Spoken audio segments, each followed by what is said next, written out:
Hello guys, Gayatri विद्या मंदिर सांचौर के YouTube channel पे आपका पुनः स्वागत है। लास्ट क्लास में हम डिस्कस कर रहे थे एटॉमिक फिजिक्स के बारे में। हमने रदरफोर्ड के अल्फा कण प्रकीर्णन प्रयोग के बारे में डिस्कस किया था। उस प्रयोग के कुछ प्रश्न और उन पर आधारित कुछ निष्कर्षों से हमने नाभिक आधारित परमाणु मॉडल को देखा था। आज हम उसी टॉपिक को थोड़ा और आगे कैरी ऑन करेंगे और समझने का प्रयास करेंगे कि किस प्रकार ये मॉडल फेल हो गया, ऐसी कौन सी घटनाएं थी जिनको ये एक्सप्लेन नहीं कर पाया। ठीक है, तो चलिए शुरू करते हैं। लेकिन उससे पहले अगर अभी तक आपने मेरे टेलीग्राम ग्रुप को ज्वाइन नहीं किया है तो जल्दी से डिस्क्रिप्शन बॉक्स में दिए गए लिंक पे जाके उसे जुड़िए, क्योंकि जितने भी वीडियो लेक्चर यहाँ पे डिलीवर होंगे उनका PDF कंटेंट आपको वहीं से मिलेगा। तो चलिए शुरू करते हैं। हमने लास्ट क्लास में डिस्कस किया था कि रदरफोर्ड के अकॉर्डिंग परमाणु की स्ट्रक्चर कुछ इस प्रकार होती है कि उसका समस्त धनावेश और उसका समस्त द्रव्यमान एक अत्यंत छोटे भाग पर केंद्रित होता है और उस अत्यंत छोटे भाग को नाभिक कहते हैं। ठीक है, और इस नाभिक के आसपास रिक्त स्थान होता है, खोखला भाग होता है, और इस खोखले भाग में ऋणावेश यानी कि इलेक्ट्रॉन वृत्ताकार कक्षा में चक्कर लगाते हैं। ठीक है, ये रदरफोर्ड का नाभिक आधारित परमाणु मॉडल है। अब इसने ये बताया था, लास्ट में जाते जाते मैंने लाल मार्कर से लिखा था कि ऋणावेश और ये धनावेश, इसने नाभिक के बाहर ऋणावेश यानी इलेक्ट्रॉन को स्थिर नहीं माना, बल्कि ये माना कि इलेक्ट्रॉन वृत्ताकार कक्षा में चक्कर लगाते हैं। और हम जानते हैं कि वृत्ताकार कक्षा में चक्कर लगाने के लिए सदैव अभिकेंद्रीय बल की आवश्यकता होती है। ये अभिकेंद्रीय बल इस धनावेश और इलेक्ट्रॉन यानी ऋणावेश के बीच कूलम्ब बल से मिलता है। ये बात ही इस मॉडल को फेल कर गई, क्योंकि ये परमाणु के स्थायित्व को और साथ ही किसी भी हाइड्रोजन स्पेक्ट्रम के रेखीय स्पेक्ट्रम को नहीं समझा पाती है। तो हम उसके बारे में चर्चा करेंगे, लेकिन उससे पहले कुछ एक्स्ट्रा चीज़ें हम डिस्कस यहाँ पे कर लेते हैं। देखिए, हमने क्या डिस्कस किया, हमने ये पढ़ा कि जब अल्फा पार्टिकल इस स्वर्ण पत्र के परमाणु पर आपतित होते हैं तो अधिकांश अल्फा पार्टिकल तो सीधे निकल जाते हैं।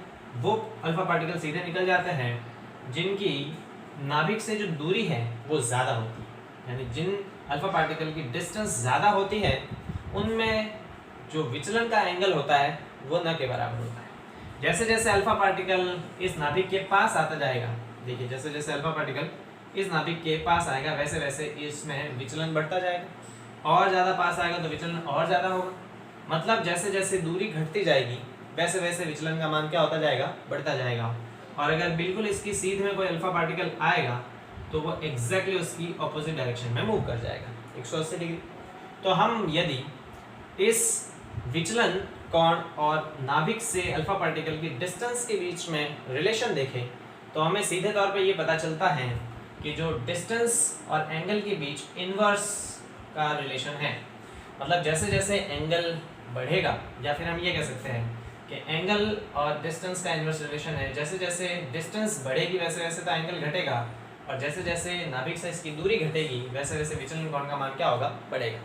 तो अगर हम इनके बीच में ग्राफ प्लॉट करेगा तो ग्राफ किस तरह का बनेगा, मैं इसको रफ कर देता हूँ वापस, और हम इसके ग्राफ की डिस्कशन में बात करें। अगर हम इनके बीच में ग्राफ प्लॉट करें जहाँ पे ये है दूरी और ये है एंगल ऑफ डिफ्लेक्शन यानी विचलन कोण, तो इनका ग्राफ कुछ इस प्रकार से प्राप्त होगा। ठीक है, हम क्या देखते हैं कि जैसे जैसे दूरी घटेगी नाभिक से वैसे वैसे विचलन कोण का मान क्या होगा, बढ़ेगा, और जैसे जैसे नाभिक से दूरी बढ़ेगी वैसे वैसे विचलन कोण का मान क्या होगा, घटेगा। तो यहाँ R क्या है, जहाँ R है अल्फा पार्टिकल की नाभिक से दूरी है, अल्फा पार्टिकल की नाभिक से दूरी है। ठीक है, तो ये ग्राफ जो है ये क्या शो करता है कि डिस्टेंस अगर कम है तो एंगल ऑफ डेविएशन ज़्यादा है, और डिस्टेंस अगर ज़्यादा है तो एंगल ऑफ डेविएशन कम है। इसके साथ ही देखिए, आपके सिलेबस में वैसे नहीं है, एक टॉपिक में बता देता हूँ, लेकिन अक्सर कंपटीशन एग्जाम में उसमें से न्यूमेरिकल क्वेश्चन पूछ लिया जाता है। वो ये है कि जो पार्टिकल अल्फा पार्टिकल नाभिक से विचलित होते हैं तो उन विचलित नाभिक अल्फा पार्टिकल की जो संख्या है वो sin⁴ θ/2 के इन्वर्सली प्रोपोर्शनल होती है। यानी कि प्रकीर्णित अल्फा पार्टिकल की संख्या 1/sin⁴ θ/2 के बराबर होती है। और ये बहुत इंपॉर्टेंट फॉर्मूला है गाइस। इस फॉर्मूले के बेस पर कंपटीशन एग्जाम में क्वेश्चंस पूछे जाते हैं। आपके सिलेबस में नहीं पूछे जाते मोस्ट ऑफ द केसेस में, लेकिन कंपटीशन एग्जाम में इससे रिलेटेड क्वेश्चन पूछ लिए जाते हैं। जहां n क्या है, n है प्रकीर्णित होने वाले अल्फा पार्टिकल की संख्या। n क्या है, n है प्रकीर्णित अल्फा पार्टिकल्स, ठीक है, प्रकीर्णित अल्फा पार्टिकल्स। और थीटा क्या है, थीटा है मेरे पास एंगल ऑफ डिफ्लेक्शन यानी कि विचलन कोण, ठीक है। तो यहाँ हम ये देखते हैं कि प्रकीर्णित अल्फा पार्टिकल की संख्या इनवर्सली प्रोपोर्शनल है sin⁴ θ/2 के। तो अगर हम प्रकीर्णित अल्फा पार्टिकल्स और वापस इस विचलन कोण के बीच में भी ग्राफ बनाएं तो ये ग्राफ भी इसी तरह से प्राप्त होगा, है ना। तो इनके बीच में ग्राफ जो है वो भी इसी प्रकार का प्राप्त होगा। यहाँ में अगर थीटा और यहाँ पे अगर कैपिटल N के बीच में ग्राफ प्लॉट करूँ तो ये ग्राफ भी सिमिलरली हमें इसी प्रकार प्राप्त होगा। इस ग्राफ से भी हमें क्या पता चलता है कि जैसे जैसे एंगल का मान बढ़ता है, यानी बहुत ज़्यादा एंगल पर प्रकीर्णित होने वाले अल्फा पार्टिकल की संख्या तो कम है, और कम एंगल पर प्रकीर्णित होने वाले अल्फा पार्टिकल की संख्या क्या है, ज़्यादा। क्योंकि अधिकांश अल्फा पार्टिकल सीधे निकल गए थे, मतलब उनमें एंगल ऑफ डेविएशन क्या है, बहुत कम। तो कम डेविएशन पे तो बहुत ज़्यादा पार्टिकल है, और बहुत ज़्यादा डेविएशन पे बहुत कम पार्टिकल है, ठीक है। तो ये दोनों ग्राफ जो है वो आपको शायद PDF में ना मिले, तो इसको आप इसी वीडियो लेक्चर से नोट डाउन कर लेना। तो इसका स्क्रीनशॉट ले लीजिए गाइस, और इसमें ये वाला फॉर्मूला बहुत ज़्यादा इंपॉर्टेंट है, और हो सका तो इस पर मैं न्यूमेरिकल क्वेश्चन भी डिस्कस कर लूँगा, ठीक है। तो इसका स्क्रीनशॉट ले लीजिए गाइस। चलिए, आई होप आपने ये अच्छी तरह से समझ लिया होगा। अब हम डिस्कस करते हैं एक और एक्स्ट्रा टॉपिक कह लो, हालांकि वो एक्स्ट्रा टॉपिक नहीं है क्योंकि इलेक्ट्रोस्टैटिक्स से वो रिलेटेड है, तो मैं उसके बारे में भी चर्चा कर लेता हूँ, जिसे हम कहते हैं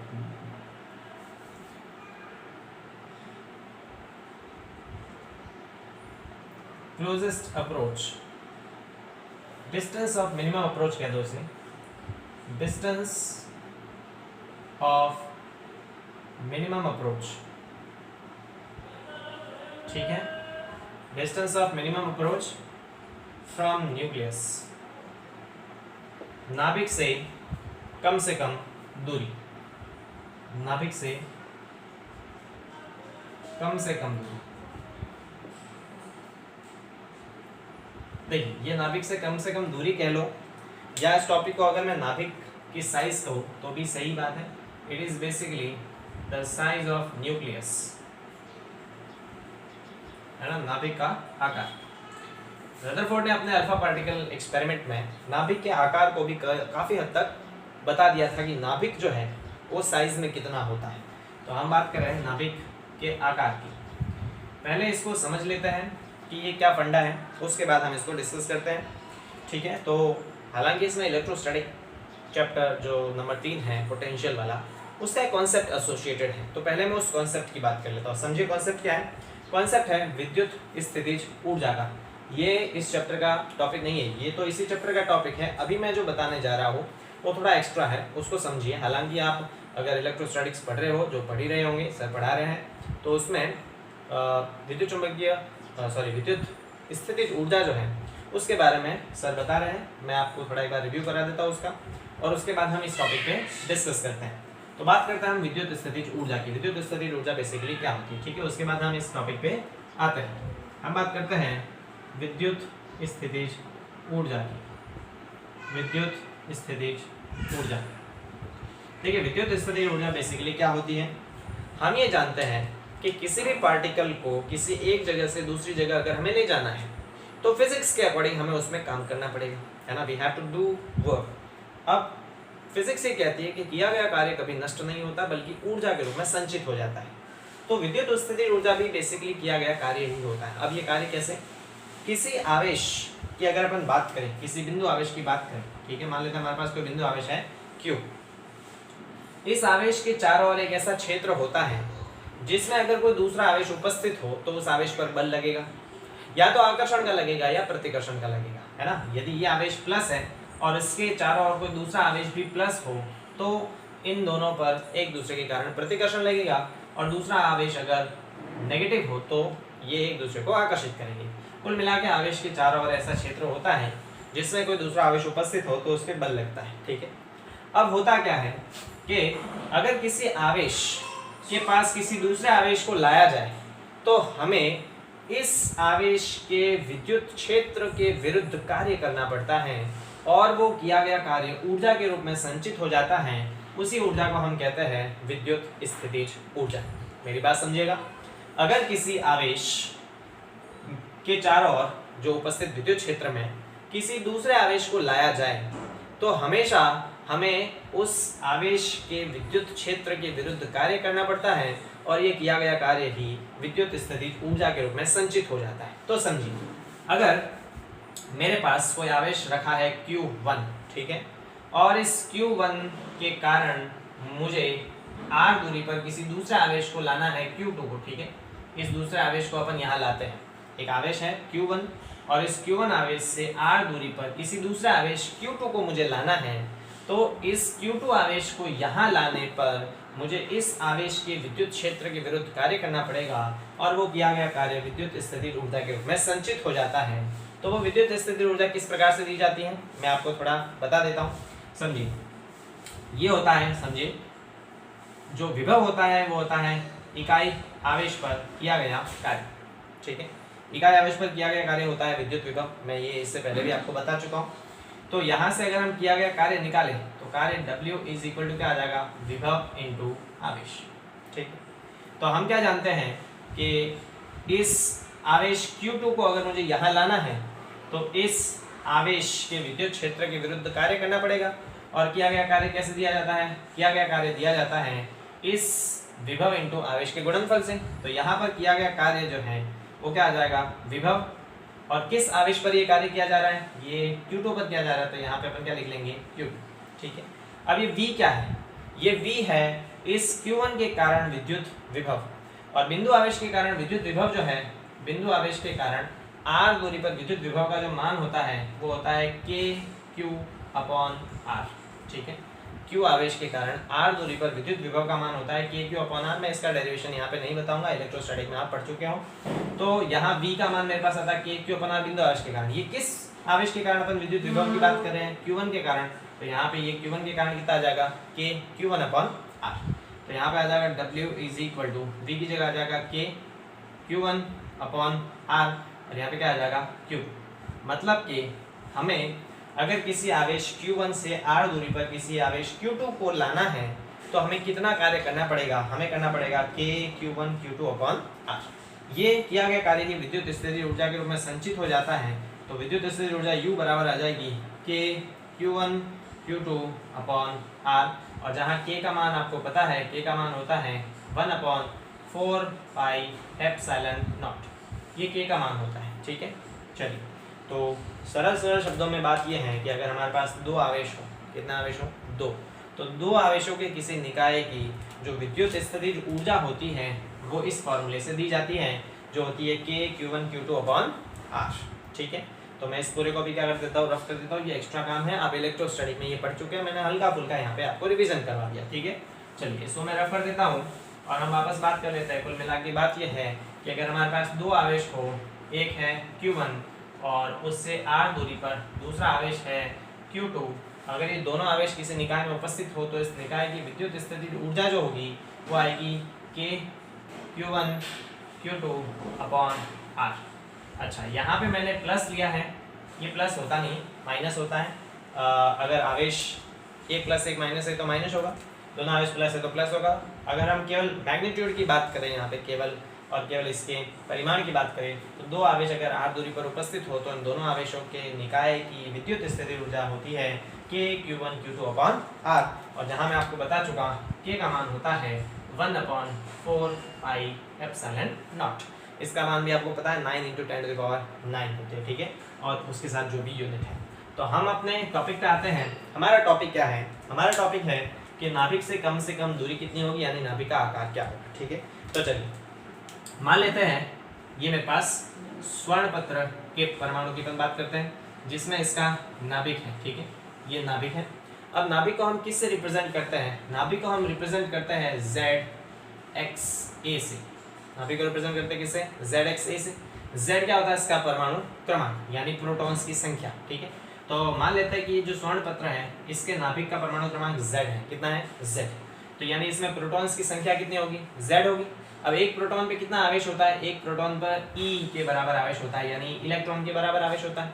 तो जेड प्रोटॉन्स पे कितना आवेश होगा, जेड, मतलब इसके नाभिक को हम क्या लिख सकते हैं, जेड ही लिख सकते हैं। इस नाभिक के आवेश को हम क्या लिख सकते हैं, जेड ही लिख सकते हैं। और ये आवेश किस प्रकार का है, ये पॉजिटिव आवेश है, याद रखिए। जेड तो है प्रोटॉन्स की संख्या और एक प्रोटॉन पे कितना आवेश, ई, तो टोटल कितना आवेश हो गया, जेड, ठीक। अब यहाँ पे कोई अल्फा पार्टिकल जो है वो मान लेते हैं इस पे स्ट्राइक कर रहा है, मतलब इस पे आपतित हो रहा है। तो अल्फा पार्टिकल जैसे ही इस पे स्ट्राइक कर रहा है उस समय अल्फा पार्टिकल में कौन सी ऊर्जा होगी, उस समय अल्फा पार्टिकल में केवल गतिज ऊर्जा होगी, मतलब इसकी ऊर्जा है केवल 1/2 mv² के बराबर, ठीक है। अब जैसे जैसे अल्फा पार्टिकल इस नाभिक की तरफ जा रहा है तो अल्फा पार्टिकल भी पॉजिटिव चार्ज है और ये नाभिक भी पॉजिटिव चार्ज है, तो दोनों एक दूसरे को क्या करेंगे, प्रतिकर्षित करेंगे, ठीक है।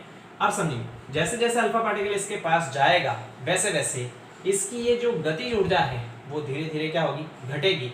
और चूंकि यह आवेश इस आवेश के पास आ रहा है तो हम पढ़ चुके हैं जब एक आवेश के पास दूसरा आवेश आता है तो उस स्थिति में उसकी विद्युत स्थितिज ऊर्जा बढ़ती है। तो होगा क्या कि जब ये अल्फा पार्टिकल इस नाभिक के पास जाएगा तो इसकी गतिज ऊर्जा तो धीरे धीरे घटेगी और इस निकाय की विद्युत स्थितिज ऊर्जा क्या होगी, बढ़ेगी। और ये अल्फा पार्टिकल इस नाभिक से टकराएगा नहीं, वैसे ये अल्फा पार्टिकल नाभिक के सबसे पास कब होगा, जब इसकी सारी की सारी गतिज ऊर्जा किसमें बदल चुकी होंगी, विद्युत स्थितिज ऊर्जा में। तभी अल्फा पार्टिकल रुक जाएगा और उसी समय इन दोनों के बीच जो दूरी होगी वो सबसे कम होगी। तो सबसे कम दूरी की स्थिति में अल्फा पार्टिकल की कुल गतिज ऊर्जा पूरे सिस्टम की विद्युत स्थितिज ऊर्जा में बदल जाएगी। और पूरे सिस्टम की विद्युत स्थितिज ऊर्जा किस सूत्र से दी जाती है, वो होती है K Q1 Q2/R। तो हम यहाँ पे क्या बात करते हैं कि at the position of minimum distance of minimum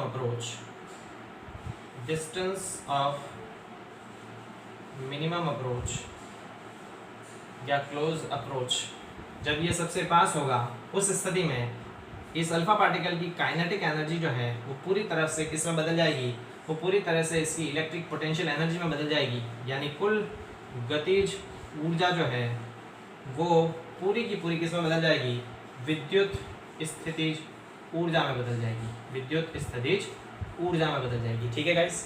तो अल्फा पार्टिकल की गतिज ऊर्जा क्या है, अल्फा पार्टिकल की गतिज ऊर्जा है 1/2 mv² बराबर इस विद्युत स्थितिज ऊर्जा क्या होती है, दो आवेशों की विद्युत स्थितिज ऊर्जा। यहाँ पे Q1 तो क्या होगा, Q1 होगा अल्फा पार्टिकल पर आवेश।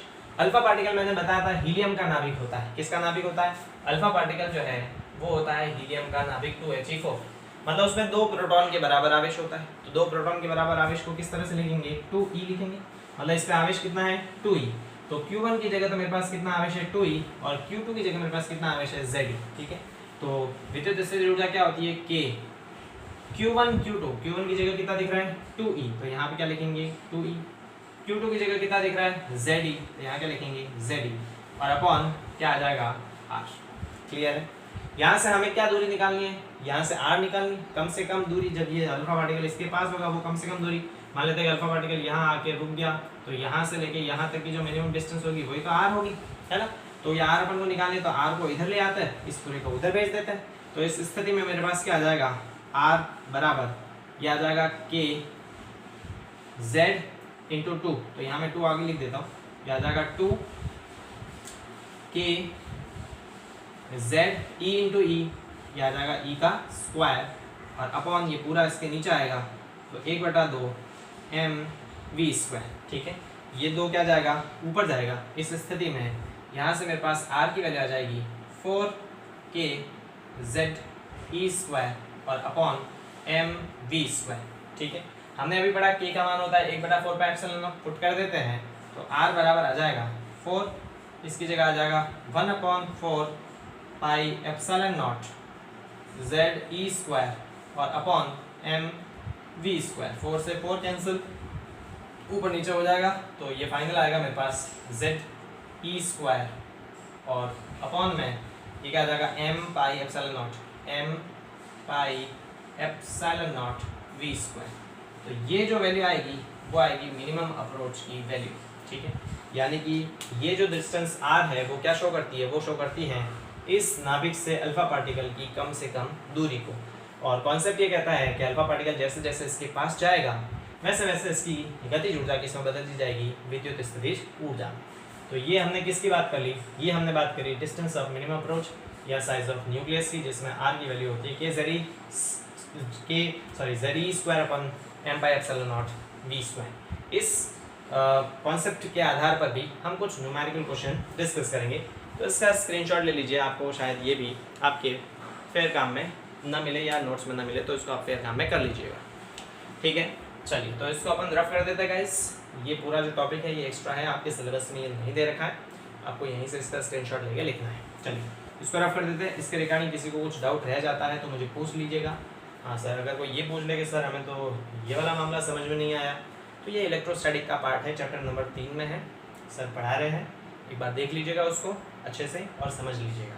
हालांकि मैंने इसका रिव्यू करवा दिया है, इतने ज़्यादा रिव्यू की आवश्यकता होगी नहीं, बट फिर भी समझ में नहीं आता तो इसको एक बार आप आराम से देख लीजिएगा, ठीक है। चलिए इसको कर देते रफ और हम बात करते हैं इस मॉडल के फेलियर की, क्योंकि ये मॉडल जब इतना सटीक हमें महसूस हो रहा है तो ये फेल किस कारण से हुआ, तो उसके बारे में हम चर्चा करते हैं। हम बात करते हैं failure of Rutherford's model, failure of Rutherford model, Rutherford's atomic model. ये मॉडल फेल किन कारणों की वजह से हुआ, तो देखिए रदरफोर्ड का ये जो मॉडल फेल हुआ उसके पीछे सबसे बड़ा कारण जो है वो ये है कि रदरफोर्ड ने ये माना कि नाभिक के चारों ओर इलेक्ट्रॉन वृत्ताकार कक्षा में चक्कर लगाते हैं। ये पॉइंट ही इस मॉडल को फेल कर देता है। समझिए किस वजह से। तो रदरफोर्ड का मॉडल ये कहता है कि समस्त धनावेश और द्रव्यमान अत्यंत छोटे भाग पर केंद्रित होता है, जिसे नाभिक कहते हैं, अच्छी बात है, और इसके चारों ओर खोखले भाग में इलेक्ट्रॉन जो है वो वृत्ताकार कक्षा में चक्कर लगाते हैं। ये बात इसे महंगी पड़ गई और यही बात इस मॉडल को फेल करती है। कारण समझिए, हमने पढ़ा है कि वृत्ताकार पथ में गति करती हुई किसी भी वस्तु पर सदैव अभिकेंद्रीय बल आरोपित होता है। अभिकेंद्रीय बल आरोपित होने का मतलब है कि उसका वेग चेंज होता है ना। 11वीं क्लास में हम पढ़ चुके हैं कि वेग एक सदिश राशि है। वेग चेंज होने का मतलब है कि वेग की दिशा चेंज हो तब भी वेग चेंज होता है, और वेग का परिमाण चेंज हो तो भी वेग चेंज होता है। तो यहाँ पर अगर कोई कण वृत्ताकार पथ में गति कर रहा है तो वो कण त्वरित गति कर रहा है, क्योंकि उसके वेग की दिशा बार बार बदलती है ना। यहाँ पे अगर वेग की दिशा हो तो इधर होगी, यहाँ पे वेग की दिशा इधर होगी, यहाँ पे वेग की दिशा इधर होगी, बार बार हर पॉइंट पे वेग की दिशा बदल रही है। मतलब यहाँ पर कण त्वरित गति कर रहा है। कौन सी गति कर रहा है? त्वरित गति कर रहा है। याद रखिए, त्वरित गति। और मैंने लास्ट वीडियो लेक्चर में डिस्कस किया था कि आवेश अगर स्थिर है तो उसके चारों ओर विद्युत क्षेत्र बनता है। अगर आवेश नियत वेग से गति करता है, याद रखिए नियत वेग से गति करता है, तो उसके चारों ओर विद्युत क्षेत्र के साथ साथ तो चुंबकीय क्षेत्र भी बनता है। लेकिन यदि आवेश त्वरित गति करता है, यानी अगर उसके वेग में परिवर्तन होता है, उस स्थिति में वो विद्युत चुंबकीय विकिरणें उत्सर्जित करता है। तो यहाँ पर इलेक्ट्रॉन आवेशित कण है, और अगर वो वृत्ताकार पथ में गति कर रहा है, मतलब आवेशित कण त्वरित गति कर रहा है, और अगर आवेशित कण त्वरित गति करता है तो विद्युत चुंबकीय सिद्धांत ये कहता है कि त्वरित आवेशित कण जो है, याद रखिए स्टेटमेंट, त्वरित आवेशित कण विद्युत चुंबकीय विकिरणें उत्सर्जित करता है। विद्युत चुंबकीय विकिरणें उत्सर्जित करता है, ठीक है। कोई भी अगर आवेशित कण त्वरित गति में है तो वो हमेशा विद्युत चुंबकीय विकिरणें उत्सर्जित करेगा। विद्युत चुंबकीय विकिरण का मतलब ऊर्जा उत्सर्जित करेगा। तो इस हिसाब से अगर इलेक्ट्रॉन जो है वो वृत्ताकार पथ में चक्कर लगा रहा है तो वो त्वरित गति कर रहा है, और आवेशित कण है तो ये भी विद्युत चुंबकीय विकिरण उत्सर्जित करेगा, और विद्युत चुंबकीय विकिरण उत्सर्जित करने के कारण इसकी ऊर्जा जो है वो कम होती रहेगी, क्योंकि रेगुलर ये विद्युत चुंबकीय विकिरण उत्सर्जित करता रहेगा, तो रेगुलर इसकी ऊर्जा कम होती रहेगी। ऊर्जा बार बार कम होने के कारण ये इलेक्ट्रॉन इस नाभिक के पास आता जाएगा। धीरे धीरे जब ये विकिरण उत्सर्जित करता रहेगा, इसकी ऊर्जा कम होती रहेगी, तो ये धीरे धीरे नाभिक के पास आता रहेगा। मतलब ये वृत्ताकार कक्षा वृत्ताकार न रह के सर्पिलाकार हो जाएगी। कैसे? समझिए, ठीक है। इलेक्ट्रॉन ने जैसे गति प्रारंभ करी तो यहाँ पर ये गति करी, इसने विकिरण का क्या कर दिया, उत्सर्जन। तो इसकी ऊर्जा कम हो गई, ऊर्जा कम होने से ये नाभिक के थोड़ा पास आ गया और इस तरह बार बार इसकी ऊर्जा घटती रहेगी और ये नाभिक के पास आता रहेगा। नाभिक के पास आते आते अंततः ये नाभिक में गिर जाना चाहिए, क्योंकि ये लगातार विकिरणों को क्या करता रहेगा, उत्सर्जन करता रहेगा। तो इस प्रकार नाभिक में अंततः ये गिर जाना चाहिए। तो इस हिसाब से तो ये इलेक्ट्रॉन जो है या ये पूरा परमाणु जो है वो स्थायी ही नहीं होना चाहिए। इस हिसाब से तो ये इलेक्ट्रॉन जब नाभिक में गिर गया तो ये परमाणु स्थायी ही नहीं होना चाहिए। तो इस बात को रदरफोर्ड का मॉडल जो है वो एक्सप्लेन नहीं कर पाता है। ठीक है, बात समझे मेरी कि हमने क्या पढ़ा, इलेक्ट्रॉन अगर वृत्ताकार कक्षा में चक्कर लगा रहा है तो वो त्वरित गति कर रहा है और त्वरित आवेशित कण विद्युत चुम्बकीय विकिरण उत्सर्जित करता, मतलब ये भी बार बार लगातार विद्युत चुम्बकीय विकिरण उत्सर्जित करेगा, यानी ऊर्जा उत्सर्जित करेगा। तो इसकी खुद की ऊर्जा कम होती जाएगी और इसकी वजह से इसके पथ की जो त्रिज्या है वो भी घटती जाएगी और ये वृत्ताकार पथ पर गति न करता हुआ सर्पिलाकार पथ पर गति करता हुआ अंततः नाभिक के अंदर गिर जाना चाहिए। इस हिसाब से परमाणु जो है वो स्थायी ही नहीं होगा। तो इस तरह परमाणु का ये जो रदरफोर्ड का परमाणु मॉडल है वो परमाणु के स्थायित्व को ही नहीं समझा पाता कि परमाणु स्थायी कैसे होगा, तो इस वजह से ये फेल हो गया। ठीक है, इसके अतिरिक्त दूसरा एक मुख्य कारण भी है, उसके बारे में भी हम चर्चा करते हैं। समझिए, अगर इलेक्ट्रॉन लगातार विकिरणों का उत्सर्जन कर रहा है, यानी कि इससे उत्सर्जित स्पेक्ट्रम जो है वो सतत होना चाहिए। ठीक है, इससे उत्सर्जित स्पेक्ट्रम क्या होना चाहिए, सतत होना चाहिए। क्या सतत होना चाहिए, स्पेक्ट्रम जो है वो सतत होना चाहिए। स्पेक्ट्रम सतत होना चाहिए, क्योंकि हम देखते हैं कि इलेक्ट्रॉन की त्रिज्या घट रही है, मतलब ये रेगुलर विकिरणों का उत्सर्जन कर रहा है। मतलब ये होना चाहिए कि अगर मैं इसका स्पेक्ट्रम बनाऊं तो इसके स्पेक्ट्रम में एक लाइन के बाद दूसरी के बाद तीसरी के बाद चौथी, पांचवी, छठी, इस तरह से रेगुलर आवृत्ति जो है वो बढ़ती रहनी चाहिए। मतलब हमें स्पेक्ट्रम सतत प्राप्त होना चाहिए। लेकिन हमने ये देखा कि हाइड्रोजन स्पेक्ट्रम में हमें केवल 4 लाइनें दिख रही थी। एक ब्लैक कलर की स्क्रीन थी, उस ब्लैक कलर की स्क्रीन पे केवल 4 लाइनें दिख रही थी। तो वो स्पेक्ट्रम सतत स्पेक्ट्रम नहीं कहलाता है, बल्कि उसे रेखीय स्पेक्ट्रम कहते हैं, लीनियर स्पेक्ट्रम कहते हैं। तो हम ये देखते हैं कि हाइड्रोजन स्पेक्ट्रम तो लीनियर है, लेकिन रदरफोर्ड मॉडल के अकॉर्डिंग अगर इलेक्ट्रॉन रेगुलर ऊर्जा का उत्सर्जन कर रहा होता है तो उससे स्पेक्ट्रम हमें सतत मिलना चाहिए। मतलब उसके बीच में कहीं टुकड़े नहीं होने चाहिए, लेकिन हमें टुकड़े मिलते हैं, हमें तो केवल 3-4 लाइनें ही दिखाई देती हैं। तो इन दोनों मुख्य कारणों के वजह से रदरफोर्ड का एटॉमिक मॉडल जो है वो फेल हो गया। ठीक है गाइस, तो आज के इस सेशन में हमने डिस्कस किया केवल रदरफोर्ड के इस एटॉमिक मॉडल के बारे में कि किस प्रकार ये एटॉमिक मॉडल जो है वो हमें नाभिक की साइज के बारे में इंफॉर्मेशन देता है, हमें उस एंगल और स्कैटर्ड अल्फा पार्टिकल्स के बारे में इंफॉर्मेशन देता है, और साथ ही ये किन घटनाओं को एक्सप्लेन नहीं कर पाता जिनकी वजह से ये मॉडल फेल हुआ। हमारे आगे वाले वीडियो लेक्चर में हम इस मॉडल की कमी के कारण किसी दूसरे मॉडल की उत्पत्ति के बारे में समझेंगे और उसको एक्सप्लेन करेंगे। तो मिलते हैं गाइस अगले वीडियो में। Thank you so much.